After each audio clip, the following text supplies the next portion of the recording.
Hello everyone, শুভ দুপুর। তো আজকে ভিডিওটা হলো পনির মশলার একটা রেসিপি। তো ফার্স্টে আমি টমেটোগুলোকে কিউব করে কেটে নিয়েছি, তারপরে একটা মিক্সি জারে টমেটো, আদা আর কাঁচা লঙ্কা ভালো করে আমি পেস্ট করে নিয়েছি। তারপরে এখন দেখো তো কড়াই বসেছি, কড়াইটা গরম হয়ে যাওয়ার পর তো এখানে আমি সাদা তেল দিয়ে পনিরগুলো ফ্রাই করছি। তো তোমরা ইচ্ছা করে সরষের তেল দিয়ে করতে হবে। তো এখন দেখো পনিরগুলো ভালো করে গোল্ডেন ফ্রাই হয়ে যাচ্ছে, সুন্দর করে করতে হবে। তো ফার্স্ট তো ফ্রাই করে নিয়েছি, তারপর কিছু পনির ছিল তো সেগুলোকেও ফ্রাই করে নিলাম।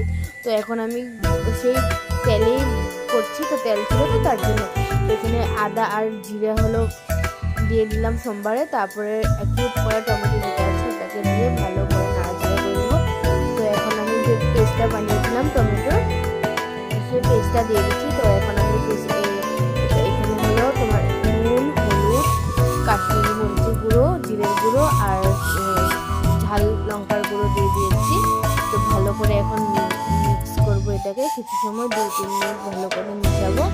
তো মিশানো হয়ে গেলে কালারটা খুব সুন্দর লাগবে। দেখো ভালো করে মিক্স করা হয়ে গেছে। তো আমি এখন কিছু সময়ের জন্য ঢাকনা দিয়ে রাখবো।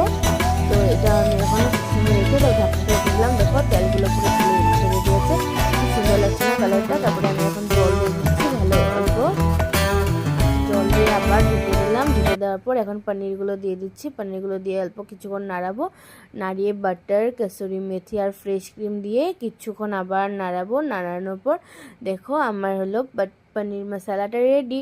তো তার উপরে আমি গার্নিশিংয়ের জন্য পনির কিউব করে দিয়েছিলাম, বাটার দিয়েছিলাম, আদা কুচি দিয়ে দিয়েছিলাম আর হলো কাসুরি মেথি দিয়েছে। তো দেখো, তো দেখে বলো কেমন হয়েছে, আর এরকম করে বানিয়ে খাবে, খুব টেস্ট লাগে খেতে। Thank you.